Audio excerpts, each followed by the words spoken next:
connected with him very fast when we did a pre-call that day. Join with computer audio. Obviously, I just want to know why it's just easy. Hello. Hey, bro. I hear you. How's it going? Good. How are you? Good. Let me just. Excellent. So you're recording, right? Your recorder's on? Yeah. Let me click it right now. Recording in progress. Let me start this recording. Can I get your favorite color? Yellow. Yellow. Okay, hold on. Let me just see if that recording is good.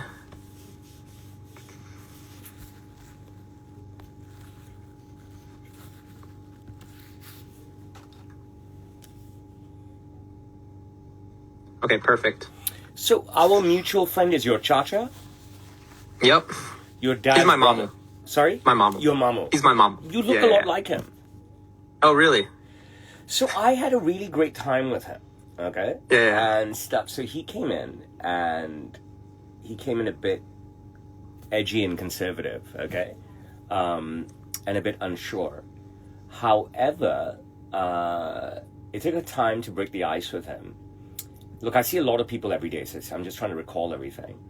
And then he said to me many minutes in that I've seen a lot of your videos. My family and friends send them to me. I said, what platform do you watch me on? He goes, actually, I'm not a social media guy, but I keep getting sent your videos by family and friends and stuff, so I had to check you out. So I don't know why it took him a long time for the ice to break and stuff, but I designed him, bro. I mean, you saw the suit in real life? In real life? It's beautiful. It's beautiful, right? It's a piece of art, Yeah. right? You know what I mean? It's a work of art, right? So, I mean, he was very candid. He's like, bro, I can buy anything, anywhere, right? You know, I think for him, looks, obviously, money is no object, number one, right? And size is no issue because, you know, he's a classic, well-built size and stuff, right?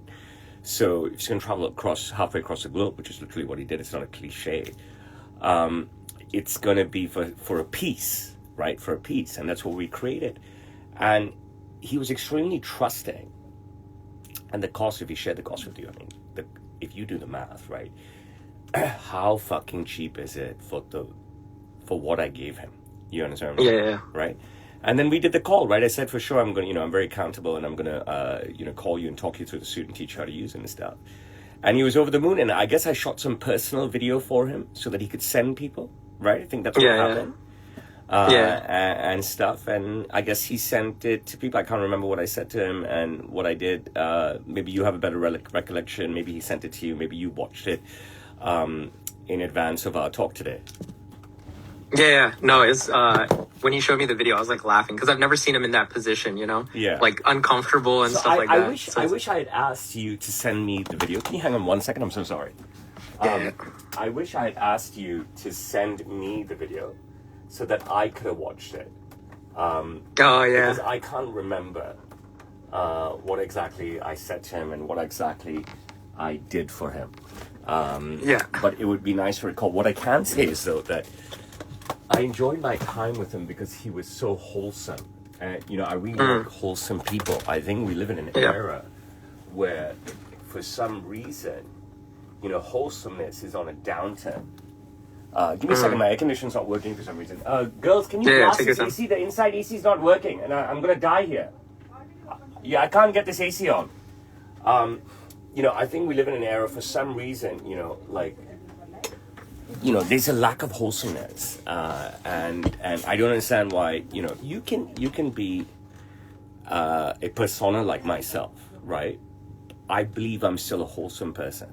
I wouldn't even use a cliche at heart. I'm a wholesome person.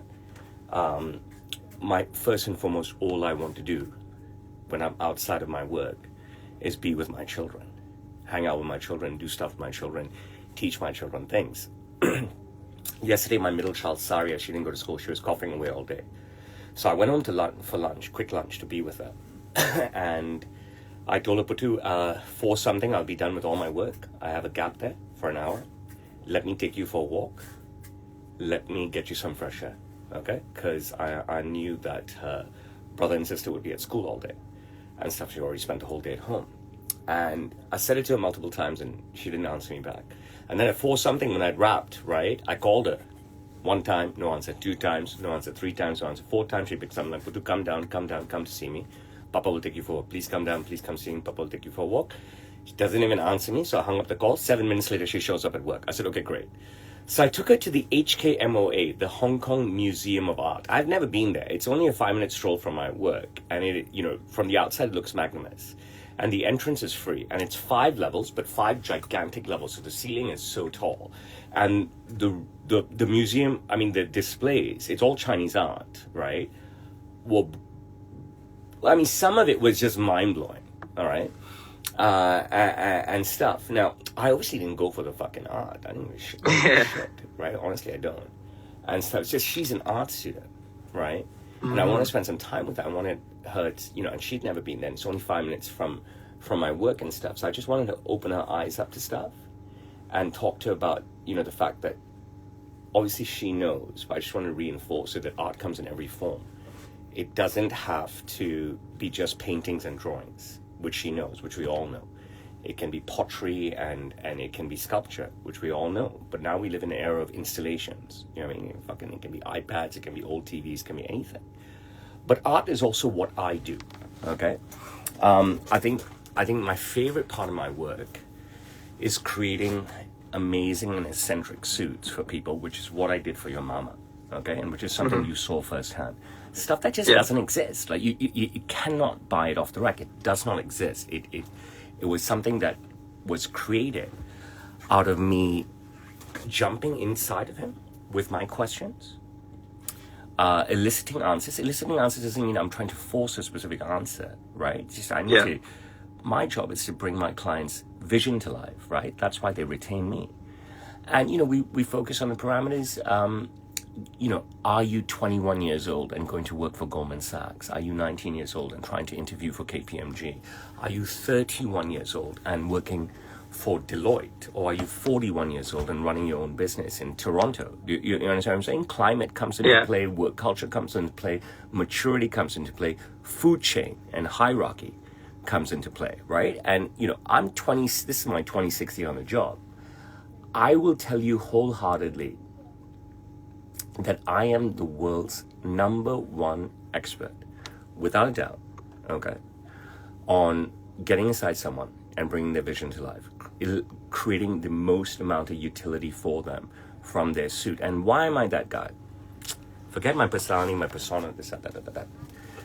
Firstly, I'm the only tailor on the planet that doesn't have a house cut, okay? You can go to all the best and most expensive tailors on the planet. They probably do a better job than me in the sense that they're probably, I'm going to close my my mail, okay? So it doesn't you're good. beep and stuff. Do you hear what I'm saying? Because it just beeped. So hopefully it doesn't shut you down. Did it shut you down?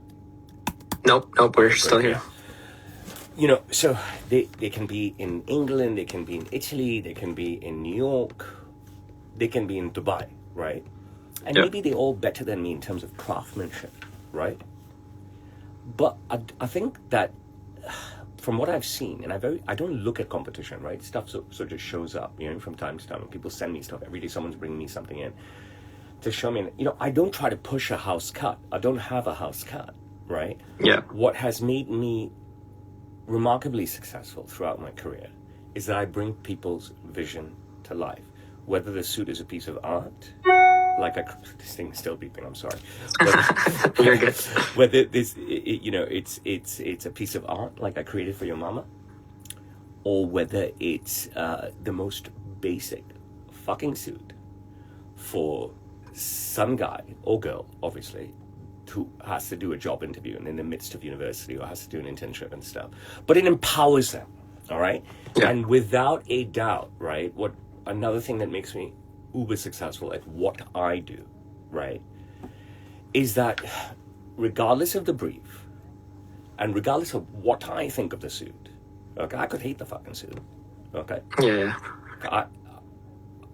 The man or woman, the boy or the girl, the person wearing the suit feels so handsome, feels so beautiful, and that is the most empowering thing. We all know that you can't run away from that. You know what I mean? You can be the most leftist mindset, woke piece of fucking shit on the planet. All right? Okay? we don't even need to wipe away that woke fucking leftist liberal large tent activist surface of yours. We know that intrinsic to every human on this planet, historically and globally, that looking attractive is very important. Okay? You look in the mirror, you see something. You look in the mirror, you see something. And, I create that amazing, feeling for someone, right? You look, they fucking look great, right? Nothing lasts forever. Love doesn't. Relationships don't, right? Kids get older, you know what I mean? The high you first get when you take a drag of a cigarette, you know what I mean? You know what I mean? You'd be a fucking chain smoker, you'll never feel that way, right? You know, so you buy the next suit, and I'll make you feel that way again. But that's life, and that's everything, right? It's cars, it's whatever, right? And that's how you become successful, because you make it about, and this is so cliched but so true, you generally make it about the person. I'm in a very fortunate situation where I'm going to eat every day, okay? I'm very fortunate in a situation that before I joined my currently 67-year-old business, okay, it was already 40 odd years old, and it had 40 years worth of cash in it. You understand what I'm saying? So I'm not trying to survive here and peddle, right? Okay? It's not even about thriving, right? It's about legacy, heritage, happiness, the end user happiness, okay? And whether anyone believes me or not, right, I don't really give a fuck, right? Like, I'm not here to prove anything to anybody, right? Like, I always get asked this question, especially from reporters and university students when I'm giving a lecture. And yesterday, 2 days ago, I was asked a question by a friend that is extremely close to me, okay? Extremely close to me. And I was asked about competition. And I was like, honestly, for me, ignorance is bliss. I cannot waste my time looking at others, okay? I need to fully invest my time in thinking about my clients. And probably every university business professor, everybody at fucking McKinsey will probably tell you I'm a fucking idiot, all right? But it works for me. Do you understand? It works for me. And I genuinely feel, especially now, the whole world is chasing me. Not about production, not even about styling, but about presence. My monologue can go on forever, okay? So if you've got questions, you better slip them in. Let me do an intro for you. Also, before we begin, I asked my uncle that you made a suit for. Yeah. And he actually recorded you a video. Okay. So I just wanted to show you the video. Love to see it. That is awesome. Hey Sam, how's it going? I know it's been a while. I promised I was going to order more suits. I'm definitely going to do it. I just got busy with life, haven't had time. But I'm glad you're having an interview with my nephew. He's a big fan of yours. And yeah, man, I can't wait to stop by your shop again and let you touch me again. You have my plenty of consent. So I've created, this is the relationships that I create every day. Okay, so I don't drink. Okay, are you Muslim? Yeah. Are you Pakistani or Indian? Pakistani. And born in the United States? Yeah. Okay, so I'm a Hindu, right? I'm born in Hong Kong. My family's from India. I haven't had a drink since June 2011, okay? And as every year has gone by, I just don't go out, okay? Because, I had children, kids get older and stuff.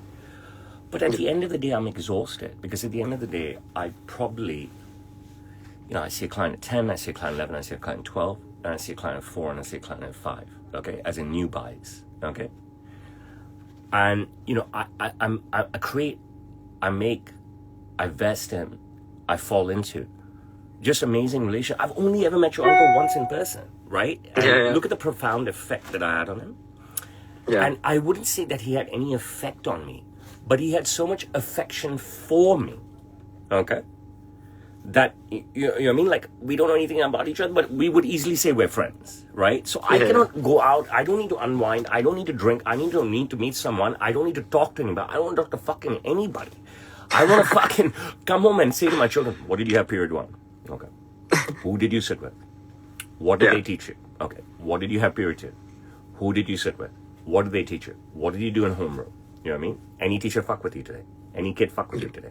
Do you understand what I'm saying? Tell me I want to intake what you have to give to me and stuff, because I have a profound effect on people, right?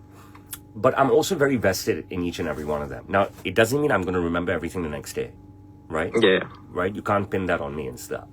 But I'm so vested in everyone that I meet. I have such a great effect on everyone. You can see it yourself. I can harp on about it forever. But the proof is in the pudding, okay? And the 100%. proof is in front of you. Yep. Yeah, let me just start with the intro. Okay, I wrote a beautiful intro for you. Thank you. So, hello everybody and welcome. My name is Shimmer. Today we have one of the most creative marketing geniuses of our generation. You probably know him from his famous catchphrases, young Chinese boy, plenty of consent, gift wrapped. His clientele ranges from presidents to A-list celebrities. He's the face of Sam's Taylor. Today we have Roshan Milwani. That is the sweetest intro ever. I want you to email that to me so I can share it with my children and I can treasure it. You know what I mean? That is very sweet. And, you know, a lot of everything you said is obviously the truth. I believe it. I'm happy that you believe it. It's open for interpretation. The world is the largest place. Okay? There's nothing bigger than the world. All right? We're not traveling in the universe yet. All right? So for us, there's nothing bigger than planet Earth and there's nothing bigger than the global population. That's our ceiling. Yeah. No, I appreciate it. I just wanted to ask, why did you want to do this interview? Like, what value does it bring to you? Why did you want to speak with me? And yeah. Great stuff. I don't know how we connected, and it's been just a whirlwind few days, and my entire life is a whirlwind, right? I guess I saw you like something of mine, okay? I'm attracted to the color yellow. Funnily enough, isn't your icon yellow? Yep. Right? Okay. So yellow and black is your icon. Sam Taylor's corporate colors are yellow and black. Wow. I didn't, that's not down to me, but, you know, that's what it is. And so I've just used yellow and black primarily yellow for the last 26 years.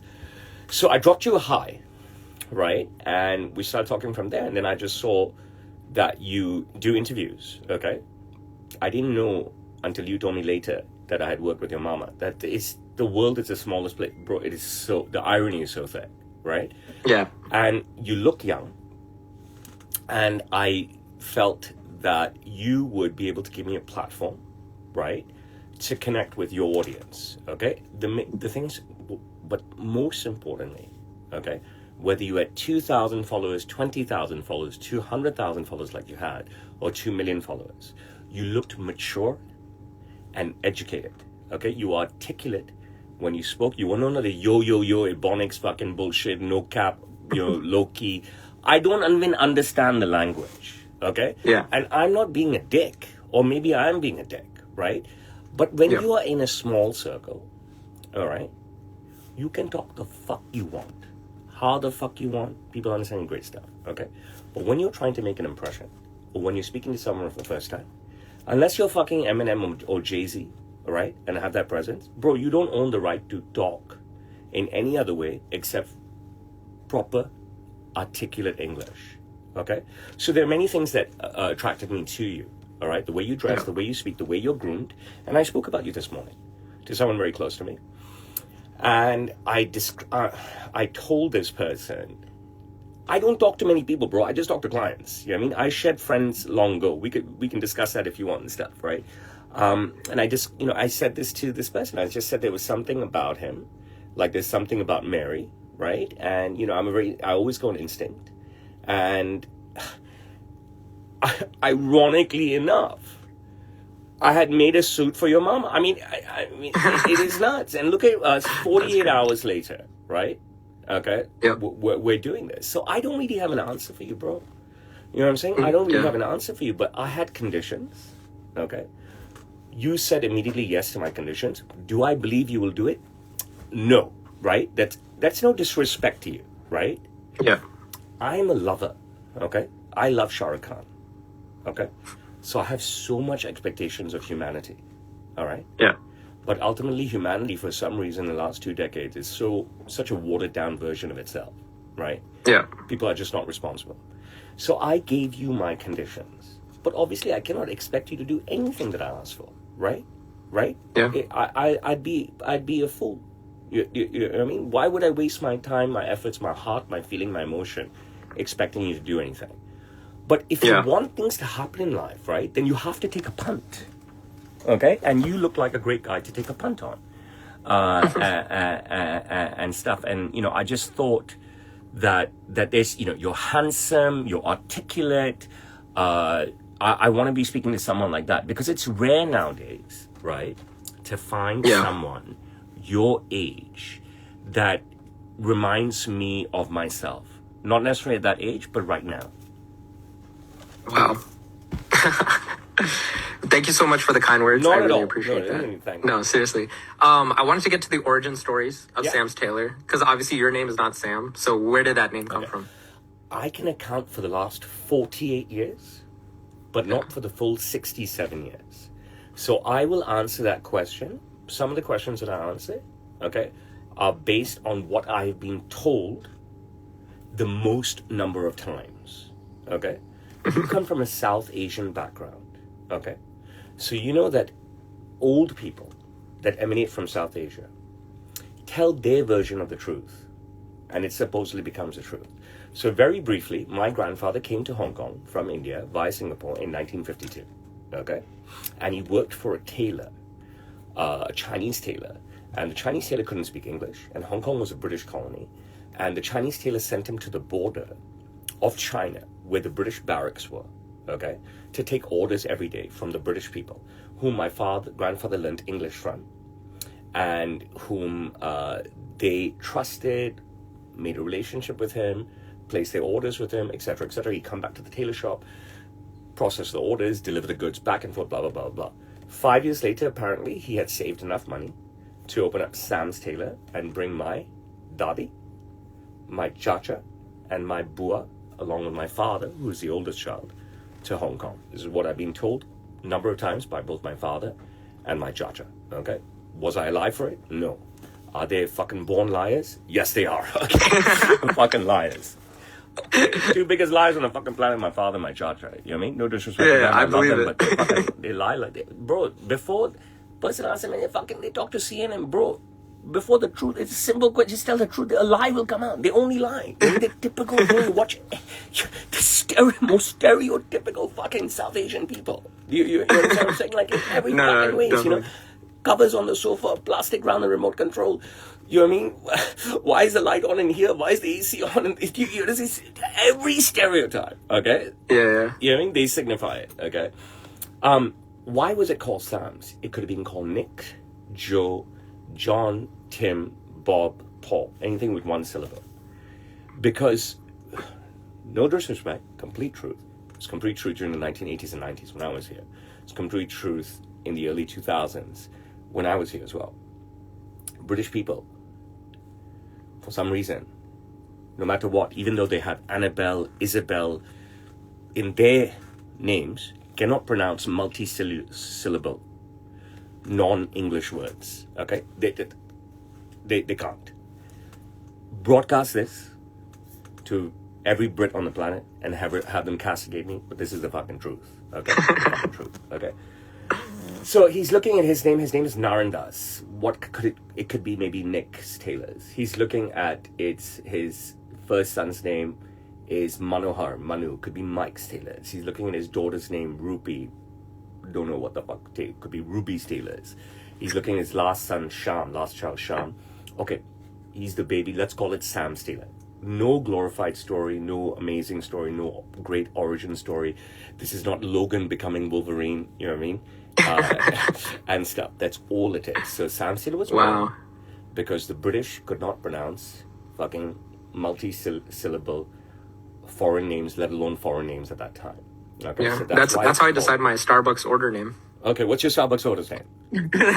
I just say Sean. Sean? Okay, great stuff. Yeah. So I'm look, my name is Roshan. Okay, you understand what I'm saying? I remember I moved back in the year 2000. And so around the year 2000, 2001, I was in the party district here outside this very cool place called Davino's. And this girl who was Chinese, right? But she's dating a white guy and stuff. And the girl I was with was called Anjana, Anjana. And she's like, oh my God, I just can't pronounce that. It's so complicated. I was like, you mean like Isabel? and, Elizabeth, and whatever the fuck else that came out of my mouth, right? And like her face just went whatever. So it just is what it is. I don't know. You know what I mean? Why is that? I'm just spitting facts, right? There's no hint of anything else, right? I told you, and like I tell everybody else who wants to interview me, right? I always say that I did an interview a few days ago with a student from Hong Kong Baptist University. It's one of our top 6 universities. She's a journalism student. It was so horrendous. She was so awful. I felt so sorry for her. She was asking me garbage, bro. Utter garbage, nonsense, garbage, so intimidated, garbage. I felt so sorry for her. She's not broadcast, but you can watch this on my Insta and stuff. It's posted as a live stream on my Insta and stuff. It's only 24 minutes long. It was horrendous. And so forth. And I wouldn't say I like to be challenged. I wouldn't say I like to be challenged. I'm saying that if you want to hear my story, I'm here to tell it. Because people, I don't know what to tell you, bro. Like, look, people everywhere, they're trying to wipe out their digital footprint or not create one. I want one that's so fucking large that I live fucking forever. Do you understand what I'm saying? Otherwise, what is the fucking point of life? You understand what I'm saying? Like, I had an amazing interview with a very hard-pressed, I wouldn't call her a journalist, but she works for the South China Morning Post, and she used to work for CNBC or something, right? 5 years CNBC, five years South China Morning Post. Very accomplished, very educated person who really came hard at me. The raw footage is all on my tertiary Instagram account and on my YouTube, right? It's 2 hours, 40 minutes of raw footage, and she pieced together her own 58 minutes of it to suit her purpose and stuff. She really came at me hard. I really enjoyed it. You know what I mean? I enjoy, different approaches on trying to uncover me, right? To peel away my layers and stuff. And, I'm happy to let them go. You know what I'm saying? Yeah. I have no idea what direction anyone is going to take. With a lot of interviews that I do, especially with the local media, right? Whether it's newspaper, TV, YouTube, local media here in Hong Kong, what I found is they want to send me questions, okay? I didn't understand why initially, and this, spans 2.5 decades. And with the Asian media, so like Singapore, etc., they want to send me questions in advance. I learned much later because they want an interview that, is going, that is flowing, and that, many of the people, I guess, from the past that they've interviewed don't have the skill set to flow. Yeah. Do you understand what I'm saying? So they don't want and this and that. Bro, I don't want any fucking questions in advance and stuff from anybody and so forth. And, a few years into me giving university lectures, these are 2 American universities that used to come to Hong Kong. So off the top of my head, Oklahoma Wesleyan, I think it's, St. Louis University, University of Texas, Austin, Louisiana State University, if I'm not mistaken. I'll stop there, right? I was like, look, can you please ask your class to Google me? And I don't want to spend my time explaining to people who the fuck I am. This is pre-social media era, you know what I mean? So I was already there pre-social media era. It's like, you can just Google me, okay? And I send them a link. This is a BBC interview that I did recently. I send them another link. This is a CNN interview I did recently. This is a video on my business and stuff. Please ask them to do the research so when we get there, we can get straight to the nitty-gritty. Well, I don't want to spend 20, 25 minutes talking about educating them who the fuck I am, right? Because all of it's out there already, right? So I don't want to talk to someone that really has to set the tone for their audience on who the fuck I am. Now, this is a big part of why I reach out to you, okay? One, I don't know if automatically your audience knows who I am, but I don't give a fuck, okay? Yeah. 2, I great believe in the fact that you did not need to, okay, write a storybook entrance opening for us to explain to your audience. You looked far too sophisticated for that. So I knew that if I spoke with you, we'd just get straight into it. You know what I mean? I wouldn't be asked fucking, kindergarten fucking questions and so forth. The kindergarten question you can do in a monologue to your audience if you fucking want to. Yeah. No, that's fair. Okay, so basically you've created this persona, right? That you've had. I wanted to know, essentially, with this persona, you have a legacy, right, with your family business, and you've created this persona. Do you feel like that kind of conflicts with the legacy that your family has built, and why not? I think that if I'm going to be happy, right? Yeah. Okay. Then I need to be me. Okay? Yeah. And that's pretty much it. And if presidents and politicians, okay, and left-wing celebrities choose not to purchase from me anymore, then it's okay. All right? All right? But I need to be me, and I need the world to see who I am. But most importantly, I need my children to see and know who I am. I'm not afraid of being myself. All right? I also feel as though that I wanted to be able to introduce my brand of humor and stand-up to the world, okay? At the same time of continuing to be a tailor, continuing to be a designer. And social media gave me that free platform. I didn't have to audition. I didn't have to go to a comedy club. I didn't have to get an agent and stuff. I can just broadcast, okay? And I can broadcast, I can be me and have a great time. And this is a hobby. And it's amazing to get my comedy out there, my comedy, unfiltered at most times until, the bans come from here and there and so forth. And, does it scare me? Does it bother me? I mean, I've thought about it from time to time, but the real reason that I went ahead and did this, again, this is the honest to God answer, is because of my father, because he's a dick. Now, that doesn't mean I love him, right? But after years of, I wouldn't say pleading with my dad, right? Saying, Papa, if you really want me to take over your business, you need to teach me, how did you get the royal family of the UK? How did you meet all the presidents and stuff? How did you meet these politicians and so forth? How did you meet these A-list celebrities? How did you meet these athletes, right? But he refused, okay? He refused to groom me in any ways. He wanted me to be the watchman. He still does, okay? So watchman means, you just sit in the shop so I can go out and enjoy my life now. Do you understand what I'm saying? And that wasn't enough for me, right? So, I was just like, no matter how hard I work, no matter how many clients I see a day, no matter how many clients I make happy and stuff, right? It's not about glory, right? There's no legacy that's being passed to me whatsoever, right? So, okay, I just, I'm not going to wear the cap of his son, right? I'm just going to remove the cap and be me, now, much to his chagrin. And, I think I haven't worked with a royal yet, and I will probably never work with a royal myself, and I haven't worked with the president yet, and I probably won't work with the president now, but I have worked with Scotty Barnes, and I have worked with Imagine Dragons, and I have worked with Tom Segura, and I'm working with Bert Kreischer right now, and I just worked with Meta World Peace, who won the fucking NBA finals with Kobe, and, he's run a test, Malice in the Palace. I ended up being able to work with all of my fucking heroes. I fucking met David Beckham a year ago. Jesus fucking Christ. You know what I'm saying? Right? When I worked with Inter Miami when they were in Hong Kong, my fucking seat was right behind his. Right in front of his. You know what I mean? With the bar there. All of this is on my socials. And stuff. And to reach that pinnacle, fucking Beckham, you know what I mean? To be invited in by his organization, his relevant current own organization, Inter Miami, and do work for them. And they reached out to me and they chose me, right? And, I had Imagine Dragons in my house. I had Meta World Peace in my house.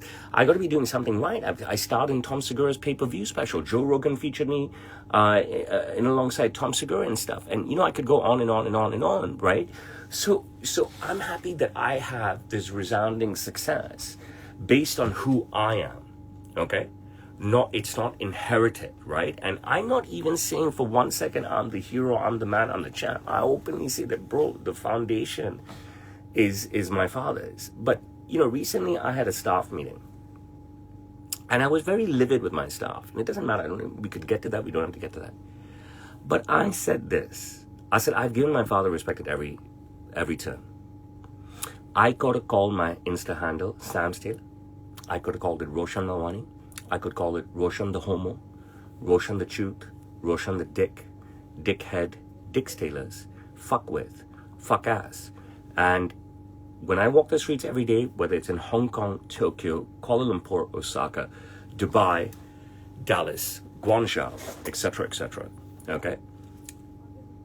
They won't, right now they all yell out, hey Samster, hey Samster, hey Samster, hey Samster. They'll just yell, hey Dix Taylor, hey Roche the fuck, hey Roche the truth, hey Roche on the asshole, right? They'll yell out whatever the fuck handle it is, okay? Yeah. There's no association with the queen and with the bride. It's evolution, brother. You know what I'm saying? Yeah. Right? And you can't sit and be stagnant. You can't sit and be under someone's umbrella. You can't sit and be under someone's thumb. You have to be your own fucking man. Do you understand what I'm saying? Right? So I'm not going to go chase ghosts of the past when I'm told I'm not allowed to, that it's not wanted from me and stuff, and I don't want to sit and be the fucking watchman. So I got to do what I want to do. And as my comedy was more and more accepted, right, I got more and more bold with it, and it's just emotive, and that's pretty much it. I mean, do I have hate for anybody? No, not whatsoever. I think President Trump is a heinous person, okay? And everything that he does is quite heinous. But at the same time, I can't help, like, he's the comeback fucking king of the year. You know what I mean? I can't help cheering for him because of these fucking cunt activists. I mean, they asked for it themselves. You know what I mean? Just told them, be cool, be okay. You know what I mean? Stop being such a fucking bitch. You're not even doing anything, but you're demanding of everything of others, right? What kind of world are we living in where the rich are the enemy, the accomplished are the enemy? You know what I mean? That the rich and the accomplished should keep quiet and stuff. You know what I mean? No, fuck that. You know what I mean? Fuck that. You know what I mean? I don't want to live in that world. Yeah. So as the world has been skyrocketing at an extraordinary pace towards that, right? I've just become more and more vocal. And that's pretty much it. And so forth. You know what I mean? I'm a tribalist. Being a tribalist doesn't make you a racist, right? You know what I mean? I'm talking about Pakistani here. You know what I'm saying? Like, you can go to a stadium, you can go to the fucking Rose Bowl, 80,000 people, whatever the fuck it is, right? In Pasadena, and you can have, it's USA playing Mexico. And you got 40,000 people saying USA, USA, and 40,000 people saying Mexico, Mexico. That's okay, right? But, outside of it, it's not okay. What the fuck are you talking about, bro? You know what I mean? Because I love being Indian doesn't mean I hate a fucking Pakistani. You understand what I'm saying? Because I like being colored doesn't mean I hate a fucking white person. Because I want to fuck girls and only girls doesn't mean I have a fucking problem with homosexuals, right? But for them, I don't know what they want you to be. You know what I mean? Right? They want you to be this. I don't know what they want you to be and what the fuck they want you to say. I don't understand this. I don't understand pronouns. I don't understand fuck. I don't even understand it, bro. You know what I mean? Yeah. I don't even fucking understand it. You're a guy, right? Okay, you're a fucking guy. Yeah. In which universe do you not open a door for a girl? In which universe do you not pay the bill for a girl? I don't know. I don't know the universe, bro. I don't know. I'll slap my fucking son if he doesn't fucking pay the bill. I'll tell my fucking daughters what the fuck kind of guy you are with who's not paying the bill. I don't know, bro. You know what I mean? I don't give a fuck. You know what I mean? That doesn't mean I disrespect women. I'll slap my own fucking son for being a Jew. Do you understand what I'm saying? Yeah. I don't know this world, bro. You know what I mean? I'm not living in that world. I'm not interested in that world. And I'm brave enough. I'm fucking brave enough to tell everybody, bro, I'm not that guy.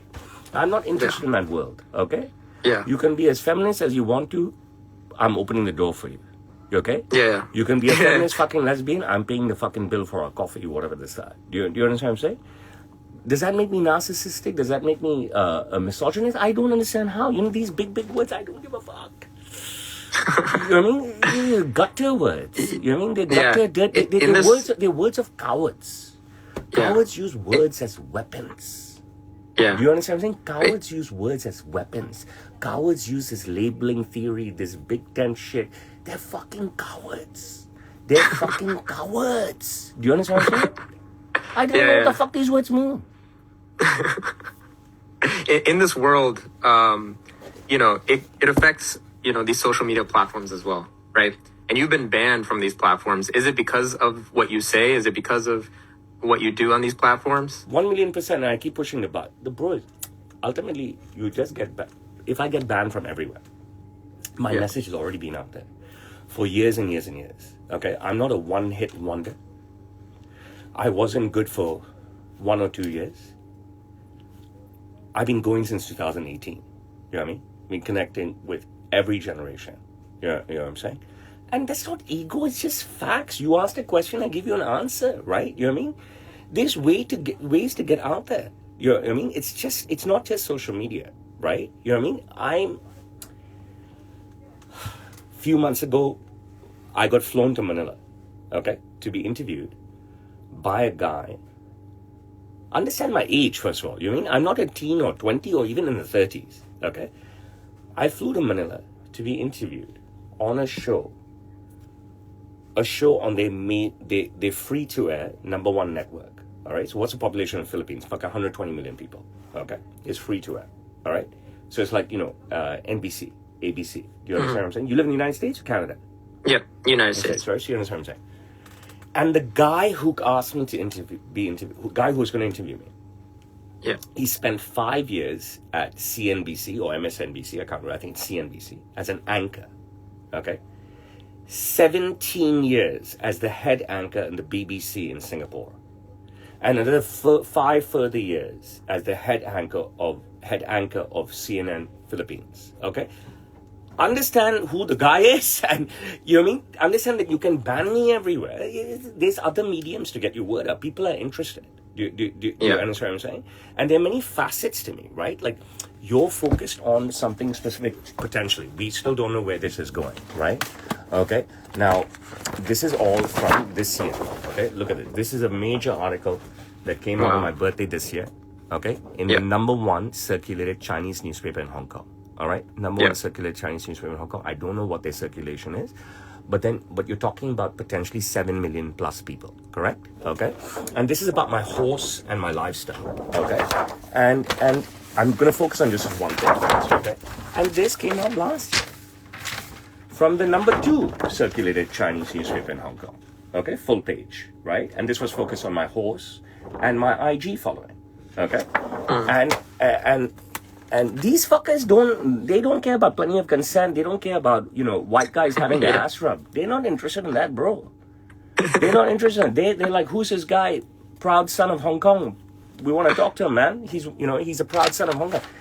They're not focused on, white guys' asses being rubbed. This is the Sun newspaper in December. The Sun, the largest circulated newspaper in the United Kingdom. Okay, what's the population of fucking United Kingdom, bro? Right? And this is focused on me as a human being, and me as a horse owner. Okay, and nothing about social media whatsoever. Do you understand what I'm saying? I can go on and on. It's a fucking pile here of shit, right? You know what I'm saying? So there's many facets to me, right? Now, on Tuesday, I will go to the Hong Kong University of Science and Technology, HKUST. All right, it's one of our big 6. All right, we have 6 top universities in Hong Kong in addition to the rest, right? So the media is always focused on the big 6 and stuff. Students themselves who are not going to go abroad are always focused on getting into the big 6, right? So I will go to the Hong Kong University of Science and Technology, and they've built an entire fireside chat around me. Okay, so what's the demographic, right?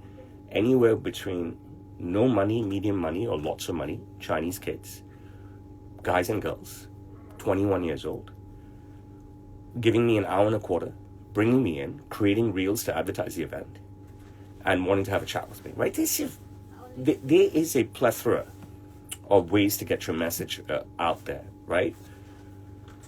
Where you don't have to go and seek someone to help you. Like, I reach out to you by chance, so this is different from what I'm saying.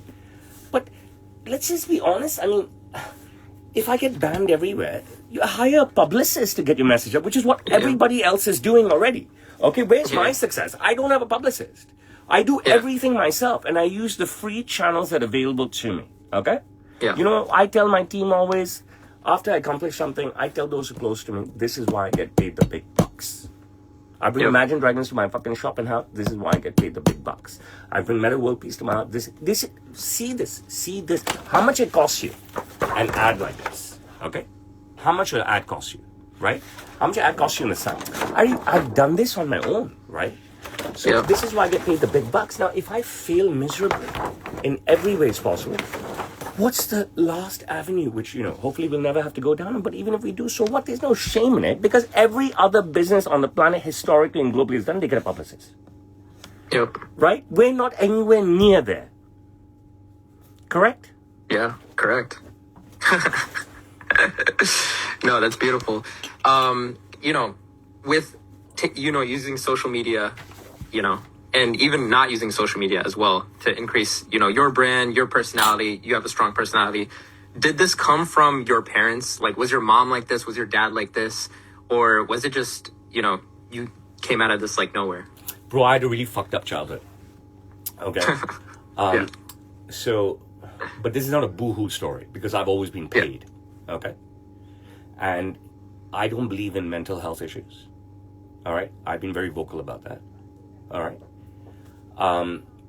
I don't know what is schizophrenia and all those mental diseases. You got a disease, you got a disease. Okay. But if you're a pussy, you're a pussy. Okay. That's basically it. So, as long as I'm fucking paid, I'll deal with whatever is there. Do you understand what I'm saying? If I'm not fucking paid, then fuck you. I ain't dealing with shit, bro. You know what I mean? I got a fucking family to feed. Do you understand what I'm saying? So, I mean, I don't know if anything came from my parents, all right? But that cannot be true, all right?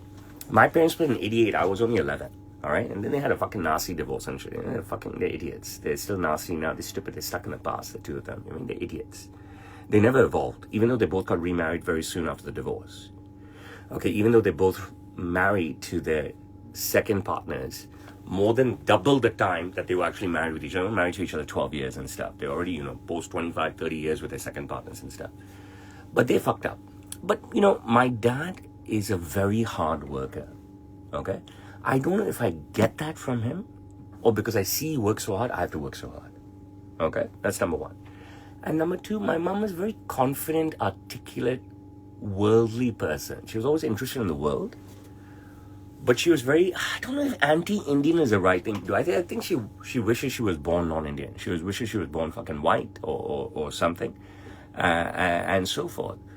So there was a lot of, lots of things to learn from her. And then after the divorce, lots of things to see in him, the grind, okay? So like her need for escapism, right? I think I've spoken about this before, and she watched the edited version and she wasn't very happy, but much later I felt as though that the bubble that my mom was in was a bit too small for her and she needed to burst out of it. You know what I mean? This whole living Sindhi life and in a Sindhi town and all that shit, it was too small, the bubble for her, and maybe my father was a bit too controlling, okay, and wouldn't let her fly, be more expansive step by step. Work, go out a little bit more, enjoy herself, dress a little bit more kinky, whatever the fuck it was. Do you understand what I'm saying? Like, we live in a different era. Who will think now of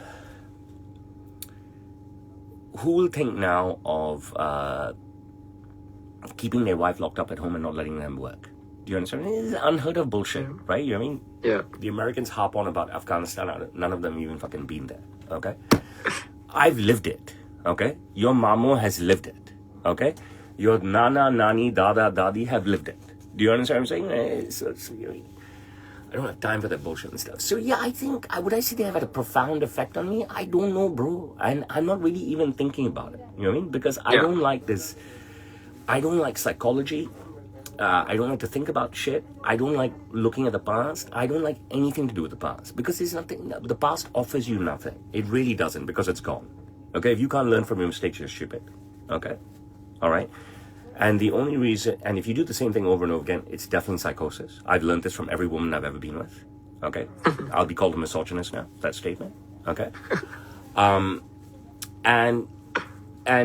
that's it. I tell my kids all the time, whatever happened 1 second ago is already fucking done. You know what I mean? But yes, I'm sure genetically, right? That there is stuff in me from my parents, because I think my tent is much more narrow now that I have children.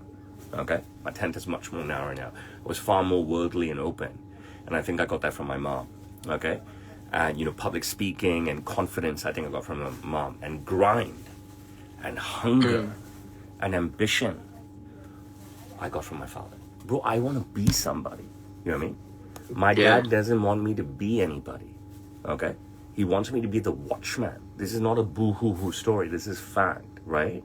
I'm not the watchman and stuff. I'm not here to open the shutter of the shop and just sit and be the watchman of the shop and stuff so he can go for lunch with his fucking friends or whatever they said, because he doesn't want to leave. He's got this old school mentality. I mean, You got Americans fucking talking about Afghanistan, bro. I'm fucking living it here, bro. The guy won't allow the shop to be left without either me or my chacha or him here. You know what I mean? We're living in the fucking dark ages under this guy. You know what I mean? He fucking count whatever Dooku.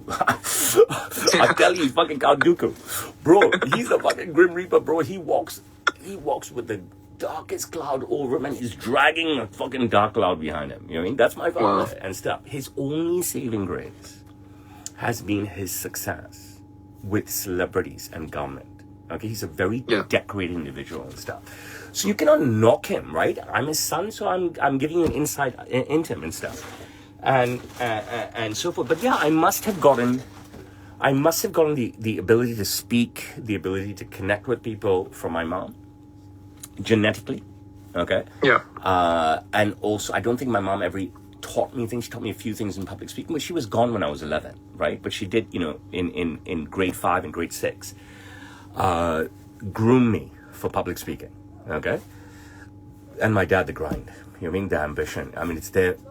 He may be so secretive, but you can see it in him that he's irritated if he's not succeeding all the time. And for me, I don't get irritated because I just know that if you work hard and take a risk and so forth, you can most likely be successful. And risk doesn't have to be monetary, right? So I risk my name, my legacy, my heritage, my persona, okay? That of, the way people view my children, I risk it all every day to try and be someone. And that is a big risk. But I'm not going to cower, okay? And where my children walk, not just locally, but globally, everybody knows they're Sam Sealer's kids, okay? I don't want to only give them cash. I don't want to only give them property, okay? I want to give them fame. And if I cannot give them fame because I'm not famous, then I can give them infamy, okay? And then they can decide what to do with it, right? It's up to them. They can shed themselves off me.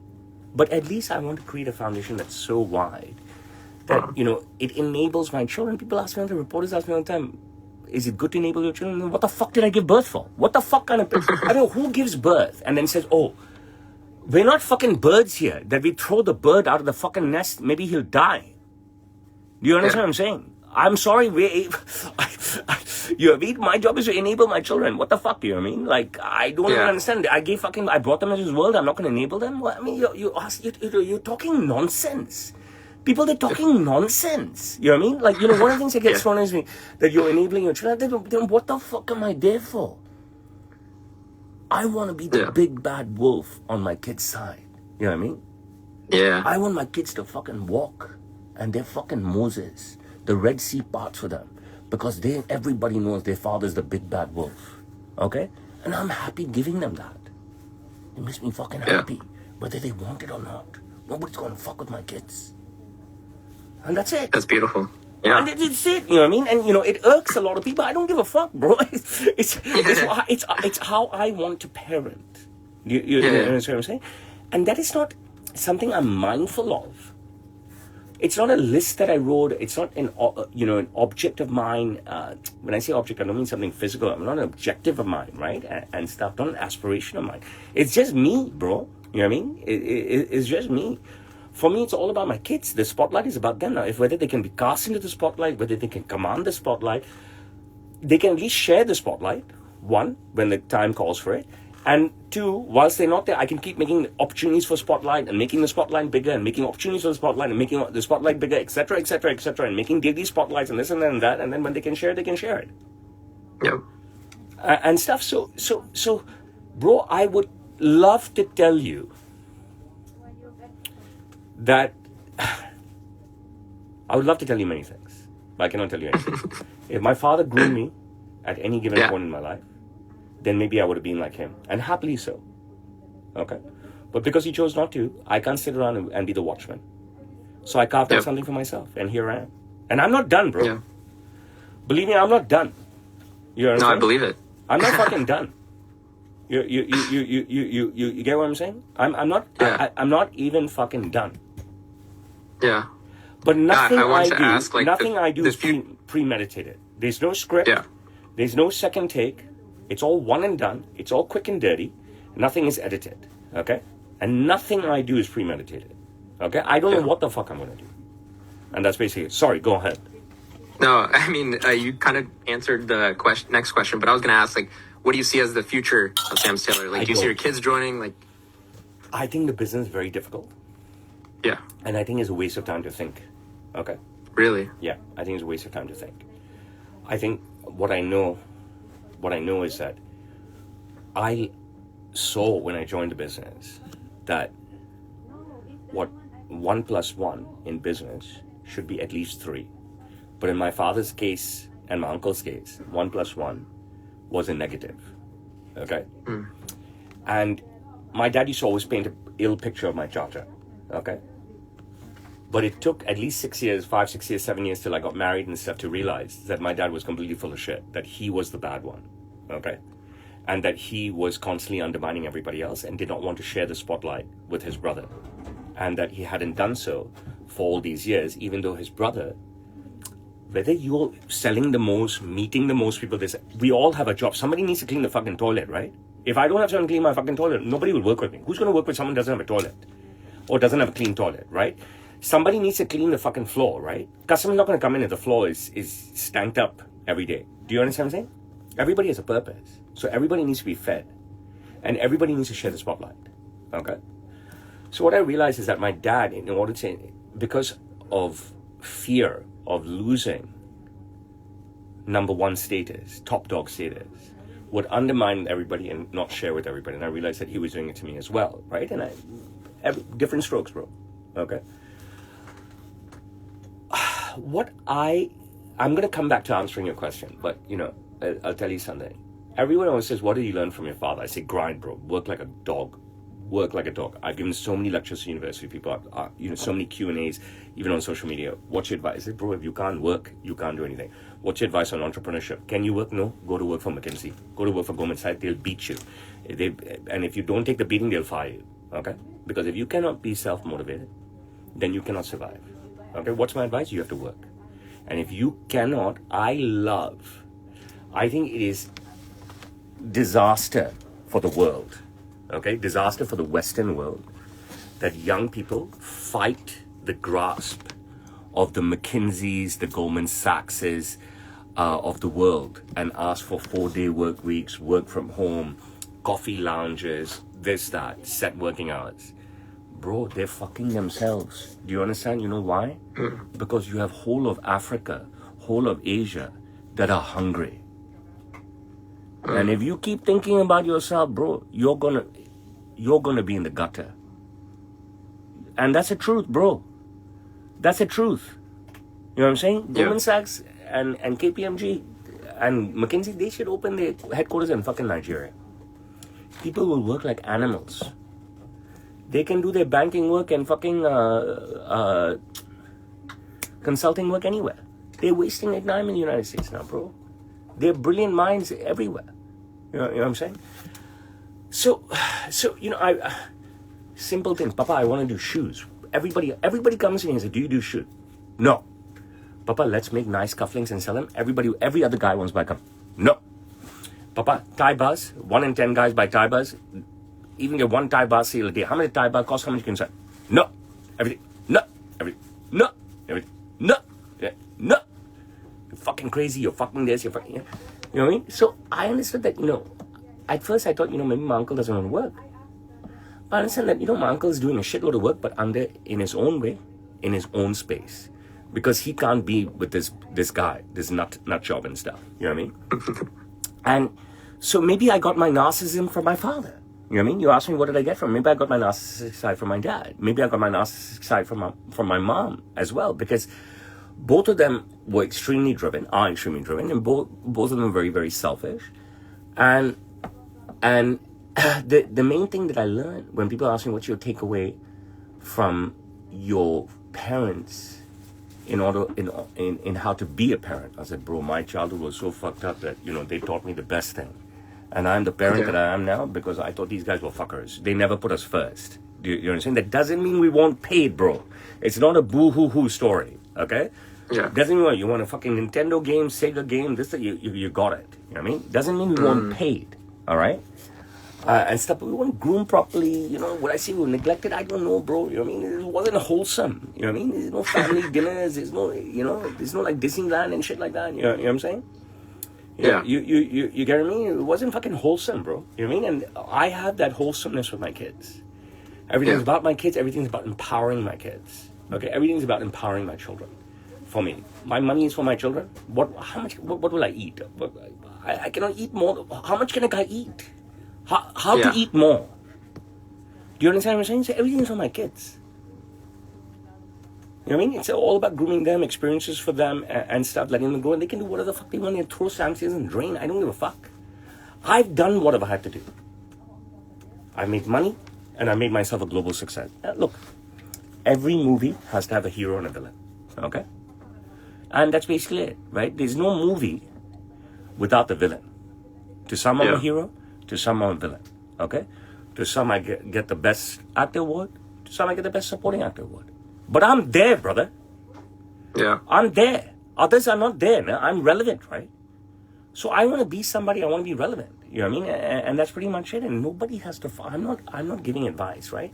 I have a great respect for Andrew Tate. I really don't listen to anything that he has to say.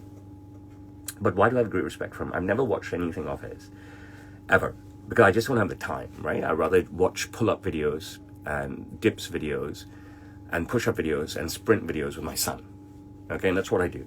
I watch pull-up videos, dips videos, push-up videos, and sprint videos with my son. You don't need fucking anything else, okay?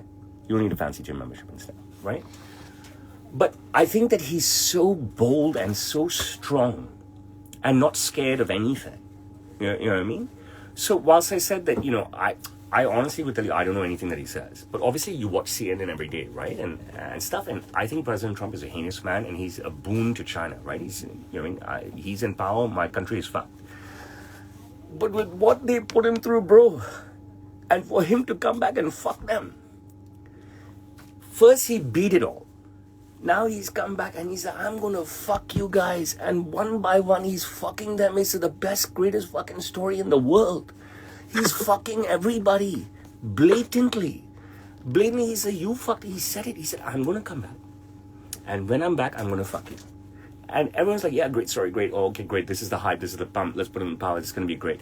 Bro, he's really fucking everyone. You know what I mean? Yeah. So, you know what I mean? Like, I don't know what the future is, right? But if you don't, this is how the world is. Pre-social media, okay? Only the true heroes were heroes. Post-social media, everybody wants to be a hero, can be a hero, can be a hero for a day, week, month, year. Bro, I just want to be around. Just trying to stay relevant. Just trying to stay afloat, okay? Yeah. It's, okay, this I thought of yesterday, maybe, or this morning. I think yesterday. And I never thought about it before, right? I'm just getting older. An old boxer, Rocky, right, fights the young boxer, okay? If Rocky charges him right at the start, he's going to get his ass beaten. I didn't make this up. I'm not a writer. I'm not a pugilist, and I don't know anything about boxing. But you see it in every Rocky film and every other boxing film there is, okay? But if you can hang with the punches and tire the youngster out, you might have a chance at the end. Bro, I'm just trying to hang, okay? Just trying to stay relevant, trying to be here, okay? Every day's a different day, very, very cliched. I'm grinding, I'm not staying quiet, figuring stuff out, enjoying my journey, being a father to my children, being the face of my business, trying to help Hong Kong, being brave for Hong Kong. I sit on a number of government committees, very low level, but at least I'm there, right? You know what I mean? And stuff. Meta doesn't love me, but at least my government loves me. And I've got the awards and the positions to prove that. Do you get what I'm saying? And that's that. So like, bro, it's no point to think about the future because you can't I'm not smart like Elon Musk that can carve out the future. I'm not smart like Tim Cook. I don't have those brains. I only have courage. I don't have brains. I have balls. Gotcha. You know what I mean? If I had brains, maybe I'd be there. But I'm living on balls. Yeah. You mentioned briefly like fitness, right? And I've seen a lot of your videos. You do a lot of fitness. how does that incorporate in your daily life, and like why does that affect you positively? Okay. You can't talk any game if you don't have game, brother. This we all know. Yeah. Okay. You can put LeBron in a room with anyone. He can say what the fuck he wants. He's LBJ. Yes or no? Kobe is Kobe. C-Ron is C-Ron, right? If you can't talk game if you don't have game. Okay? I can't talk. And it's not about talking shit, it's about talking, right? If I'm not the best version of me. You understand what I'm saying? Like, bro, like, I mean, this is what I don't like about mental health and the weak and stuff, bro. When I grew up, we didn't have the internet, bro. We didn't have fucking anything. I moved to New York 1995. There was Fox, NBC, CBS, and ABC, bro. And there was fucking nothing. There were beepers. I don't even know what a fucking beeper is, bro. You know, they were fucking payphones, bro. Payphone, you know, like a fucking coin in. You know what I'm saying? There was nothing. I'm talking about beepers and payphones and 40 channels and nothing. And, you know, if you live in New York, right, and the Giants are 0-8 and the Jets are 1-7, like an asshole, you can only watch the Giants and Jets on a Saturday or Sunday. Fucker, you can't watch your fucking Cowboys who are 6-0 or 7-0. Do you understand what I'm saying? It did not exist. Yeah. It did not fucking exist, bro. It didn't fucking exist. Alright? It did not, nobody fucking said, eat fucking chicken, calorie deficit, crunches don't work, compound exercises. You know what I'm saying? Nobody said this. Nobody said carbs are bad, beef is good. Bro, it didn't exist. It didn't fucking exist. Now, motherfucker, you're born. You're fucking born. Everything is in your fucking hand. And you're still a cunt. And you're still a fucking pussy, you bastard. You fucking asshole. You don't need parents. You don't need fucking school. You don't need high school, you fucking piece of shit bastard. You don't need it in your fucking hand and you're still a dick. You're still stupid. You're still fat. Do you understand now? Do you understand now, bro? If you want to walk the walk, talk the talk, you need to be somebody, bro. So I need to be ripped. Yeah. And that's it. You know what I'm saying? You know, and my message to beautiful, thin women everywhere, right?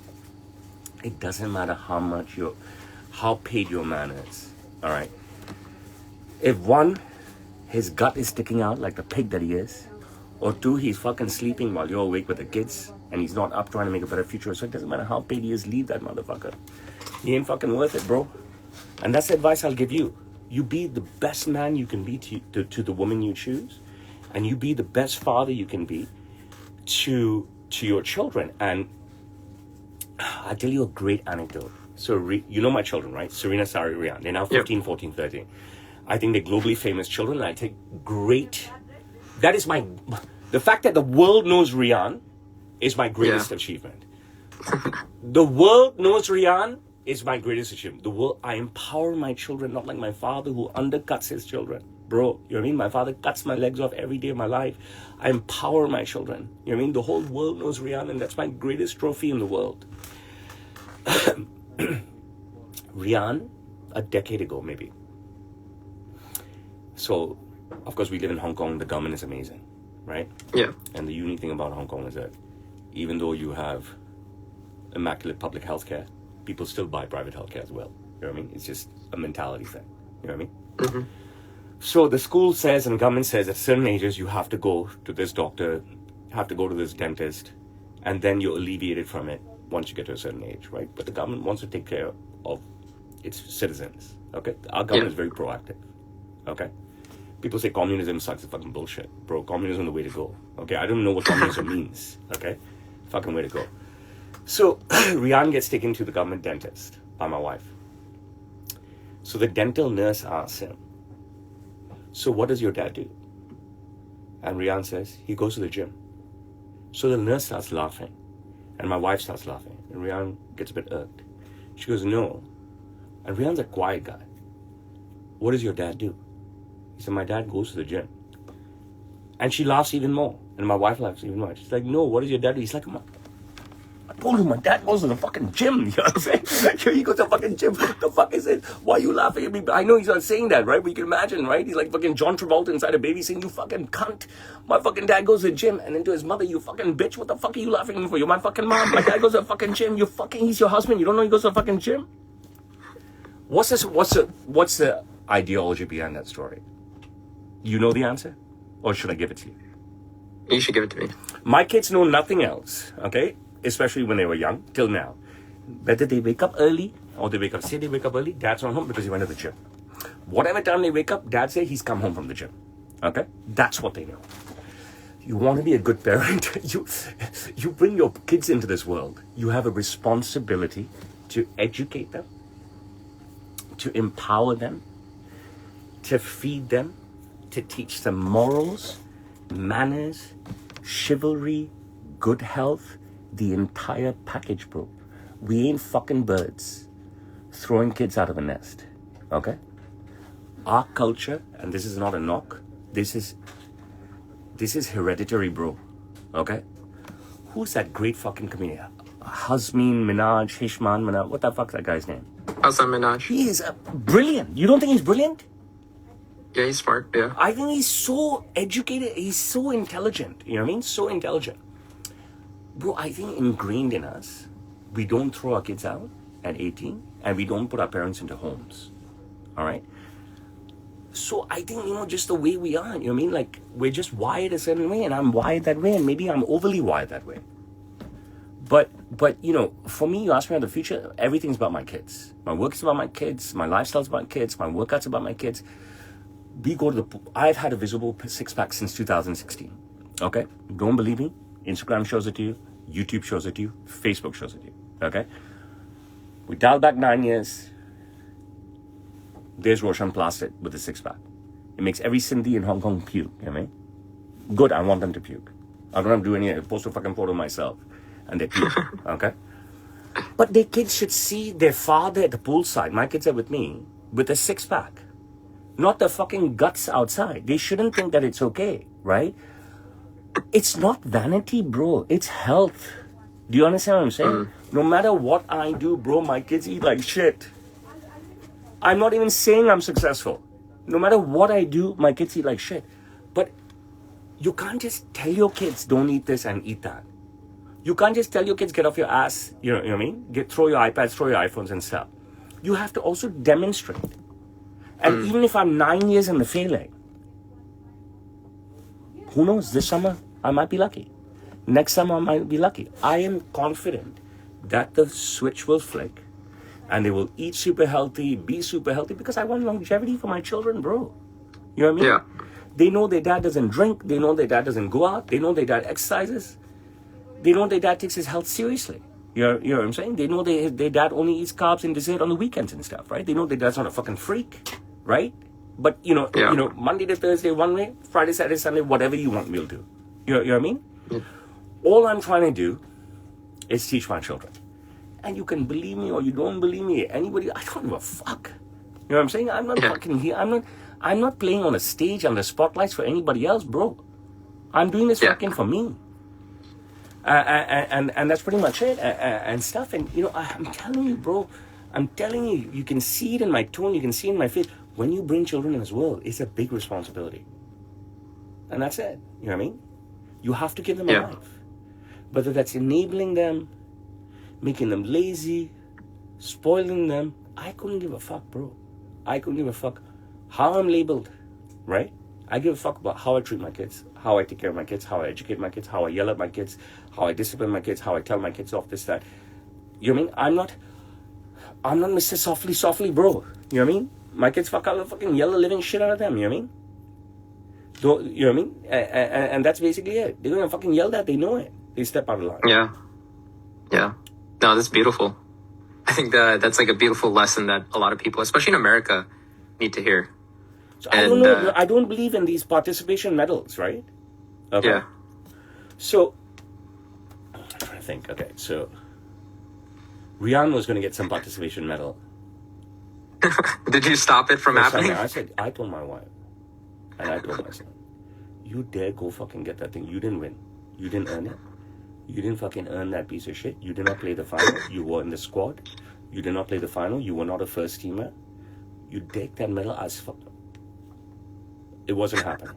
She's like, come on, this, that, his friend. What are you doing? Why are you being so tough? He's only fucking 9 years old. I don't know. Fuck. He didn't earn it. What happens next year? He's a starter every year. He goes to semifinals. He loses.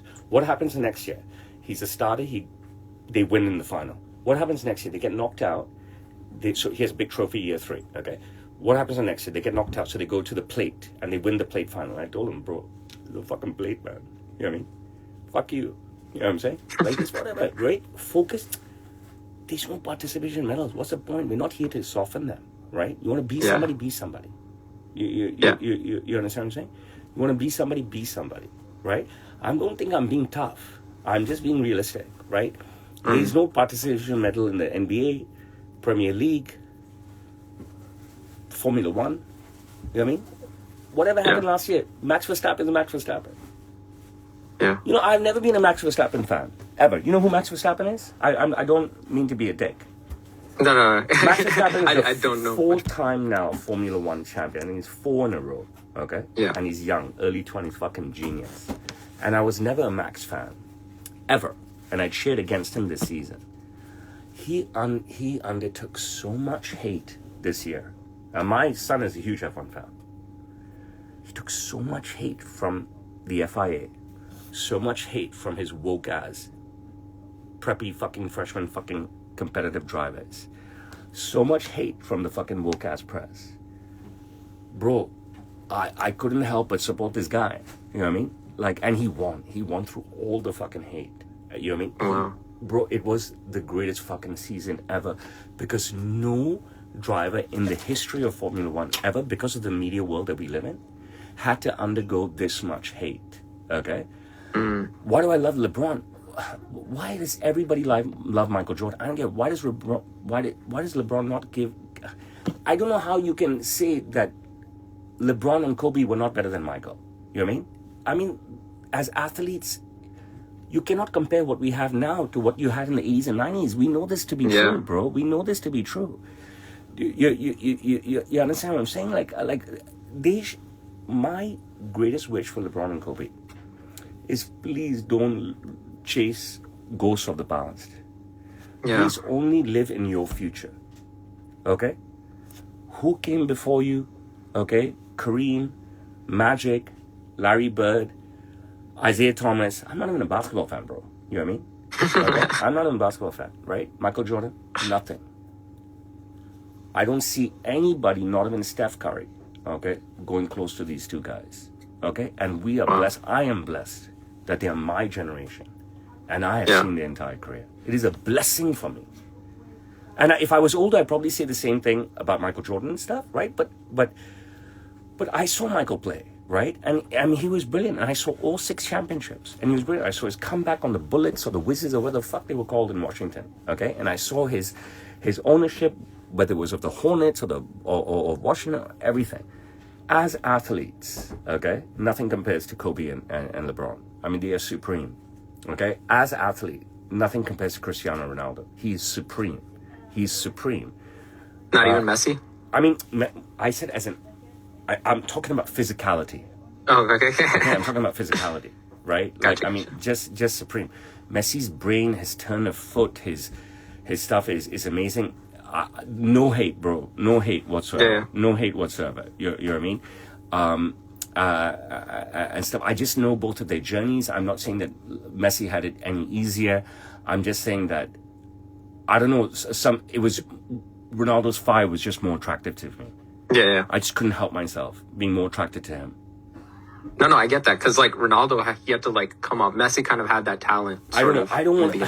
This is one discussion I don't want to get into, because I really have no dog in that fight. You understand what I'm saying? I have no dog in that fight, whatsoever, and so forth. If someone asked me a question, Ronaldo, Messi, I said, bro, I haven't worked with either of them. I'm going to choose Alan Shearer, the greatest striker in the history of the I'm going to choose Harry Kane. He's the captain of England. He plays for Bayern Munich. Okay, Why? Because they're my clients, right? And then I'm going to be told to go fuck themselves, right? It's like, whatever. You know what I mean? Every video I've done on soccer, these Q&As that people come in and do on me, I name my own clients. Okay, honestly. Yeah. Right? But I did want to talk about your, clients, and you've had some special clients. I just wanted to ask, like, what's your favorite client that you've had, and just tell that story. It's a very tough story to tell because everything is in the moment. Okay? Everything is in the moment. When I first started with my father, he sent me to the Regent Hotel to work with Desmond Tutu. Do you know who Desmond Tutu is? No. Okay, so I won't tell the story of Desmond Tutu, but he is a great heralded African guy who the whole the entire continent loved, and during his prime, the entire world loved. He's like a was at that time modern day Mother Teresa, okay? Emanating from Africa. And I was 23 years old and it was like, oh my God, okay? He then sent me to work with Ronan Keating. Like, I can't remember what band he was from, but the entire world loved Ronan Keating and stuff. And I was just like, oh my God, okay? President Bush Sr. was like the first real president that I understood, because I think he became president in 88, and then I understood what a president was, and I've always been a news buff, and then I got to work with President Bush Sr. twice. Okay, President Clinton has an aura that just sucks you. I'm gonna think about the names I'm reading off here, and then he became president in 92, and he served or 90, and he served 8 years and stuff, and I got to work with him 5 times. Wow. President Bush Jr. became president in 2000 and served 8 years, and saw over 9/11 and the invasion of Iraq and Afghanistan and stuff. And then I got to work with him. Okay, so how can I tell you who, whatever? You know what I mean? Tom Segura paired me with Joe Rogan. Tom Segura featured me so many times. Tom Segura put me on his pay-per-view special. Okay, via live stream. Okay. You know what I mean? Scotty Barnes fucking showed up at my store. Meta World Peace showed up at my store. Came to my house. Imagine Dragons, each and every time they touch base in Hong Kong, they check into their hotel and they come and see me. The amount of respect that they've given me. At halftime at this year's show, their manager comes up to me and he gives me Ben's guitar picks that Ben just finished the first set.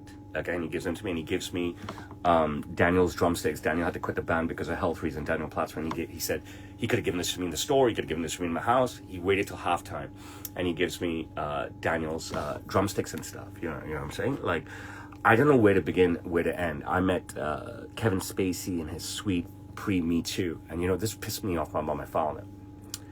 Because Me Too happened, my father took down the photos of Kevin Spacey, okay? And I was livid, all right? But Kevin Spacey trusted me so much, and we had such a great time together, and so much fun. He's a double Oscar winner, best supporting actor for The Usual Suspects, and then best actor for American Beauty. Oscars, these are Oscars, bro, fucking Oscars before House of Cards. And he trusted me so much, he made 7 suits for me, okay? And then he didn't need suits because he was sponsored by Dunhill then. We had these great conversations and stuff, and the world fucked him, over this Me Too thing. I don't even understand it, I don't know if it's true, I don't even care, I'm a huge fan of his. And so far, I don't know what story to tell you, I met Harry Kane, he's the walking six-pack. In 2016, I went to the Mandarin Hotel to give him his fitting, okay? I think he was 24 years old at the time. And so he was taking a nap. So I ring the doorbell, knock on the door. He opens the door. He's only wearing shorts. And he's standing in real life, chalky, blocky six-pack. No, little six-packs like I have. A little Indian six-pack, skinny Indian. So you have a tiny little, my six-pack like blocks of sugar. This guy's got a white man, like a stag, like a beast. Mel Gibson, fucking chalky, blocky six-pack. I said, bro, he's just he's just standing, not even flexing. Yeah. I said, I need a six-pack. You know what I mean? It's a great inspiration for me. You know what I'm saying? I don't know where to start, where to end. I think this is the perspective that I will give you. Okay? The actors make 20 million US a movie. The athletes make 20 million US a season. Correct? Means they can buy anything. Okay? Say US government takes 50%. They still got 10 million US a movie. They got 10 million US a season, cash, bro. They can buy a suit anywhere, they come to me, okay? I don't know why, all right? but I do know why. All right? Because they have an itch. Doesn't mean they're coming to me again, bro. Doesn't mean they're coming to me again. But they have an itch. There's something they need. They can't find it elsewhere. They speak to someone in LA, New York, this, that, who are either dismissive or are not willing to bring it to life or unable to bring it to life. But they hazard a punt on me to bring it to life, and I do. And then you make a bond. Yeah. Okay? They may not shop with you, they're busy fucking, bro. They're fucking paid. They're A-list, bro. You know what I mean? We're talking about, A-list here and stuff, right? But, any opportunity is an amazing opportunity. Any client is a great client. And I think I know you believe me, because I don't know this question is coming, but I know that we talked in great detail about your mama. You can see the impression that I made on him, and you can see before you showed me that video, what a great, how highly I spoke of him. So that's my day in, day out, bro. You know what I mean? It's relationships. Whether you're a celebrity or not, it doesn't matter to me. Nothing matters to me. My job, okay? What matters to me is happiness of people. Yeah. Okay? See, I try and teach this to my staff all the time. I said, listen, it doesn't matter what you think, right? Nothing matters. My dad doesn't buy into this shit, right? He's like the suit Nazi. Do you know the Seinfeld episode, the soup Nazi? I haven't watched it. I think the most famous Seinfeld episode ever is the soup Nazi. Even if you're not a Seinfeld fan, I wasn't. It's the most famous episode because it went everywhere. If that episode did not come out in the mid 1990s, but came out when it did with social media available, the ability to share, it would be the most shared thing on the planet ever, without a doubt. Because in that era, it was the most shared thing on the planet, without a doubt. Okay? All right? More than anyone's Super Bowl halftime show. Okay? The soup, S-O-U-P, Nazi episode was the most shared. But anyways, I'm going off topic. What's important to me is my client's happiness, because they choose, okay? This is very important to me, okay? They choose to give me their cash, bro. They can give their cash to anybody, okay? They choose to give me their... I'm not a fucking utility, bro. You want a flush? You want lights? You want gas? You got to pay. No, I'm not a utility, bro, okay? All right? I'm not a needed item. They choose to part with their hard-earned cash with me. I must make them happy. And that's what makes me successful. Nothing else makes me successful. That's what makes me successful. I would not have this springboard to bark away like I do if I didn't have a foundation of happy clients. My happy clients elevated me. They didn't give me the foundation. They made me courageous enough to create this foundation. Wow. That's a beautiful answer. Honestly, Thank that was you. the best answer you could have given me, because, obviously I asked for one particular one, but you gave me everything. So I really appreciate that. I give you the truth. And you know what I mean? I you gave me the truth. I didn't want to give you... That's too important a question to give you a single anecdote. No, and that's great. This is not about intelligence, right? And stuff. But I've not stuttered once. I've not I'm not odd. I've not anything. You know what I mean? It's been amazing free flow with you. So what am I trying to tell you? I'm not trying to tell you I'm amazing. I'm telling you are amazing. Because I just told you that I had the most horrid experience the other day with a university student who, early 20s and stuff, going to one of our big 6 universities, who was horrendously unprepared for the interview and was way too intimidated. And you needed to be, right? If you've asked for something in life and you get it, then you've got to rise to the challenge and stuff. And you have been brilliant today. You're an absolute brilliant. Thank you so much. I had the feeling, I knew, I kept saying to myself before doing the actual interview with her, I said, I know she's going to be shit. I know she's going to be shit. I said, Roshan, don't go dark, right? Don't be dark, Roshan. Don't be dark, Roshan. You know what I mean? Help her and stuff.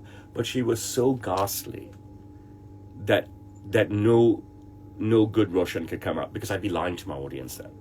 You know what I'm saying? I had to be dark Roshan. I couldn't help it, because she was horrendous. And I feel bad for her, and I hope she will take away from this experience, and she can hate me as long as she rebounds. If she can channel her hate from me into something positive, I'm happy to be the person that she hates forever. But at least I changed her into her career. Yeah. Speaking of social media, right? And my audience would really want to know. So David Dobrik came back with his vlog, and you were actually in it. So what was that experience like? How good is that, bro? So this is the thing. That's what I'm telling you. He could have chosen anybody. And No, it wasn't, he couldn't. He couldn't have chosen you. He chose you specifically. and it wasn't about the suit, right? Is that you're going to Hong Kong? How can you not do this experience, right? David Dobrik was awesome. Okay, I didn't know who the fuck he was until he reached out to me. I still don't know who the fuck he is. I never watched a single thing of his. I don't have time. But what I do know, in the case of David Dobrik, and I have no idea who the fuck he is till today, okay, is that it is so difficult to get a reaction from my kids, my daughters. There's only 2 times my daughters have loved me with regards to Sam Steele and what I do. 1 is David Beckham, and 2 is David Dobrik. I don't know who this fucker is, but he lit up my daughter's eyes. They knew who the fuck he was. That was good enough for me. I said, you light up my daughter's eyes like that, like the way Beckham did, you're my fucking brother. Whoever the fuck you are, mi casa su casa. And we had a great time, bro. And we rapped. It was the quickest rap ever. You know why celebrities love working with me? You know why TV loves working with me? Because I rap with them so fast, bro. They don't even have to bring heavy equipment. You bring one fucking iPhone, okay, and I will give them the greatest fucking content ever for the episode and stuff. Go on. Did you have more David Dobrik questions? I mean, that was like the main one that I wanted to see your reaction, and I'm glad it's positive and stuff. Positive, Did your right? daughters get to meet him? Everybody got to meet him. Oh, that's amazing. That's amazing. They all have photos. Anyways, now my daughters, Serena is not on my socials. Once she hit 11 or 12, you can't see it. You can only scroll back and see a very young Serena predominantly on my socials with me every day. Okay, Saria from time to time when she's not moody, typical middle child syndrome, is on my socials, and Rihanna is always on my socials. Here's Rihanna with David Dobrik. Aw, that is so sweet. How good is that, right? That's so sweet. There's David Dobrik. There's Rihanna with Natalie. Natalie, yeah. Right? Oh, that's so sweet. Good stuff, right? Yeah, Bro, if yeah. my kids are around, if they're not in school, I plead with them, please come the fuck down. My kids have met so many celebrities, just like I did when I was growing up. I will always think my father's the motherfucking man, no matter how tough he is. I think my father's made a huge mistake by not teaming up with me, okay? And combining our talents, and that's his mistake. Dude, we could have been billionaires together, me and my dad. But I guess he's so insecure or what, I don't know, this or that. Or he didn't want to share a spotlight, but bro, I wasn't lying down, you know what I mean? And I ain't ever making that mistake. I'm giving everything to my kids ASAP, I'm giving it to them, and if they fuck up, I'll come to their rescue. You know what I mean? He maybe didn't trust me and didn't want to come to my rescue, didn't want me to destroy what happened. I've destroyed the legacy of Sam Taylor and remolded it into mine. I had no choice. Where I constantly play a waiting game. Bro, you have 1, 2, 3 kids, you ain't waiting for shit. Okay? Yeah. I need to be paid on my own ASAP, okay? And I will share everything with my kids ASAP. I grew up meeting every fucking celebrity there was. Pet Shop Boys. Dude, they're the fucking Pet Shop Boys and Wham are the Coldplay of this era, okay? And I met him in the fucking 80s. Jason Donovan, Kylie Minogue. Kylie is the Beyonce of this era, okay? At that time, Janet Jackson, bro. Janet fucking Jackson. Stefan Edberg, Yvonne Lendl, John McEnroe, Boris Becker. You know, they're Grand Slam, Matsuilana, Grand Slam winners, okay? They were the Nadal, Federer, Djokovic, and Murray Warwinka. Before Nadal, Federer, Djokovic, Murray Warwinka was Edberg, Lendl, okay, pre-Sampras Agassi, okay, it was Sampras Agassi in between, but before Sampras Agassi, Lendl, Becker, Edberg, McEnroe, Wilander, all Grand Slam winners, all in my store. I met them all, okay? You can't make this shit up, bro. You can't fucking make this shit up, okay? And before there was Prince William, Prince Harry, Prince this, Prince that, fuck that. There was only the Queen, bro. And I didn't meet the Queen, but my dad met the Queen in 1985 or something, and this big photo, it's still in the store of him and the Queen, and there's a photo that my mom took when she left. She treasured this photo of my mom and the fucking Queen, the Queen. You know what I'm saying? So I had it, like I always told you, doesn't matter how fucked up my parents were, this, that, bro. I can't give in to that mental health bullshit, you know what I mean? Because it's bullshit. I was paid, I was famous, and, I was loving it. You know what I mean? I was fucking paid, I was famous, and I was loving it. And that's that. Yeah. No, I appreciate this genuine conversation with you. Thank you for taking the time. I promise you ask me anything you want. I said, no matter what you ask me, and you can go as hard as you want me, but I will be so brutally honest with you. Yeah, no, and I've learned a lot, like about, how you work and all this stuff. And I think it's an important message that you've been telling. So I really appreciate it. I have one request from you. Yeah. Okay. So basically, I just want you to act as if I'm there right now. Okay. And I want you to do the video. Young Pakistani boy, how old are you? I'm 29. Say it again. 29. A little bit louder. 29. Plenty of consent, correct? Yes, plenty I of shall consent. toss the hanger.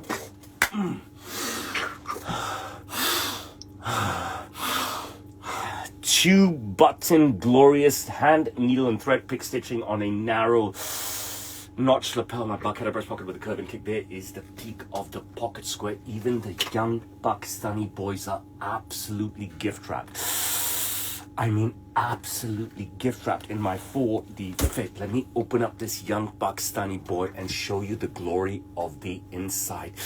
And let me turn you around. Every young Pakistani boy's fetish, absolute fetish, is to be manhandled by an old Indian man. Oh my goodness, live here on every social media panel. This Indian right here is sticking it inside, 2 fingers up the hole of a young Pakistani boy who wanted the Chinese massage. Yes, the Chinese massage. Is that okay for you? That's amazing. It's real. Thank you so much. No, one and done. No script. No edit. Raw talent. You saw it. You saw it. Dude, You've that seen was every great. emotion You of were mine great. today. You've seen it all. Right? All right, thank you so much, brother. We'll keep in touch, and hopefully I see you in Hong Kong. You will see me in Hong Kong. Okay? And you do what I asked you to do for me. Okay? Yeah. I want 100%. you to harvest this in the most amazing way. I think I gave you such good stuff today. You did. Cardi, Thank you so much. God bless you. Talk to you soon, okay? All right. All the Take best. care. Bye-bye. Bye. Recording stopped. Okay, fans. If you didn't enjoy that, nobody can please you. That is incredible. Absolutely incredible. Let's see. I think this is Insta. Bye to you, Insta. God bless you. I gotta go, man. I need a fucking break. That's fucking 1.5 hours. I hope you guys enjoy that. Should I say and answer questions? I mean, that was outstanding. That was one hell of a fucking interview.